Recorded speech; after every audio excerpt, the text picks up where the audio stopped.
टिब्बी में ethanol factory को लेकर एक लंबा विवाद हुआ, विरोध प्रदर्शन देखने को मिला, महापंचायत हुई और कई दौर की बातचीत भी हुई और आखिरकार अब टिब्बी में एथेनॉल फैक्ट्री नहीं बनेगी। हालांकि इस पर राज्य सरकार या प्रशासन की ओर से एक्शन नहीं लिया गया, बल्कि फैक्ट्री प्रबंधन ने ही खुद अब फैक्ट्री लगाने से मना कर दिया है। नमस्कार, आप देख रहे हैं न्यूज़ 18 का डिजिटल प्लेटफॉर्म और मैं हूं आपके साथ जागृति खंतवाल। हनुमानगढ़ में टिब्बी में एथेनॉल फैक्ट्री को लेकर किसानों और ग्रामीणों ने कई दिनों से इसको लेकर विरोध प्रदर्शन किया। ग्रामीणों का कहना था कि अगर ये फैक्ट्री लगेगी तो उनके इलाके में, उनके क्षेत्र में प्रदूषण होगा, जिससे सीधा सीधा असर उनके स्वास्थ्य पर और आने वाली पीढ़ियों पर पड़ेगा। इसको लेकर एक लंबा विरोध प्रदर्शन देखने को मिला। 10 दिसंबर की तस्वीरें भी हमें याद हैं, जब बड़ा प्रदर्शन हुआ, फैक्ट्री में आगजनी की गई। इस बीच प्रशासन और किसानों और ग्रामीणों के बीच में झड़प भी हुई। कई लोगों पर मुकदमे दर्ज किए गए और कुछ को हिरासत में भी लिया गया। इसके बाद 17 दिसंबर को महापंचायत बुलाई गई। हालांकि इससे पहले एक दौर की बातचीत भी हुई थी, लेकिन उसमें कोई सहमति नहीं बनी। 17 दिसंबर को महापंचायत हुई। कई बड़े किसान नेता और विपक्ष से नेता उसमें अपना समर्थन देने के लिए पहुंचे और उस दौरान भी जिला प्रशासन ने एक प्रतिनिधिमंडल को बातचीत के लिए बुलाया।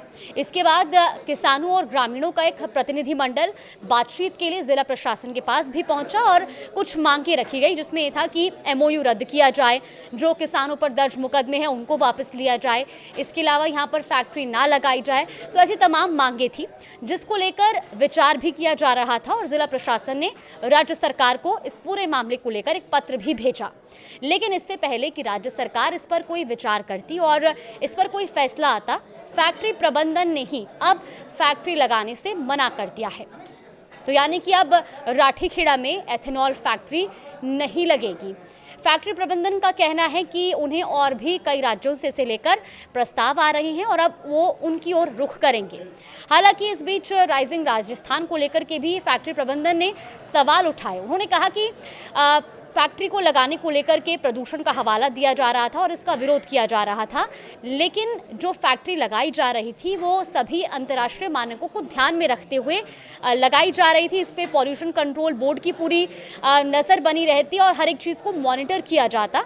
उसके अंतर्गत ये फैक्ट्री लगाई जा रही थी, यानी कि इससे उतना प्रदूषण नहीं होना था। लेकिन दूसरी तरफ ग्रामीण और किसान अपनी मांगों पर अड़े हुए थे। अब राजस्थान में ये फैक्ट्री क्योंकि नहीं लग रही है और फैक्ट्री प्रबंधन ने राइजिंग राजस्थान पर सवाल खड़े किए हैं कि कैसे यहाँ पर निवेश बढ़ेगा और इस फैक्ट्री के लगने से हज़ारों लोगों को रोज़गार मिलता। लेकिन क्योंकि इसका इतना विरोध हुआ, इससे फैक्ट्री प्रबंधन ने अब अपने इस निर्णय को बदल दिया है और फैक्ट्री प्रबंधन का कहना है कि अब वो अन्य राज्यों की ओर रुख करेंगे। एक तरफ जहां किसान संगठन और ग्रामीण इसको अपनी जीत बता रहे हैं, उनका कहना है कि ये उनकी जीत है कि अब वहाँ पर फैक्ट्री नहीं लग रही है। लेकिन दूसरी तरफ अब कई सवाल भी खड़े हो रहे हैं, क्योंकि निवेश का एक तरफ जहां न्योता दिया गया था और उसके बाद ही MOU साइन हुआ था, लेकिन फिर विरोध हुआ, आगजनी हुई और अब क्योंकि वहां पर ये फैक्ट्री नहीं लग रही है, जिससे जो रोजगार का एक वादा किया गया था उस पर भी प्रभाव पड़ेगा। लेकिन अब सवाल ये कि इस पूरे मामले पर राज्य सरकार आगे क्या फैसला लेती है, क्या प्रतिक्रिया आती है। फिलहाल सबसे बड़ी खबर यही है कि अब टिब्बी में एथेनॉल फैक्ट्री नहीं लगेगी, क्योंकि फैक्ट्री प्रबंधन ने खुद अब इससे कदम पीछे कर लिए हैं। इस खबर पर आगे भी अपडेट जानने के लिए आप देखते रहिए न्यूज़ 18।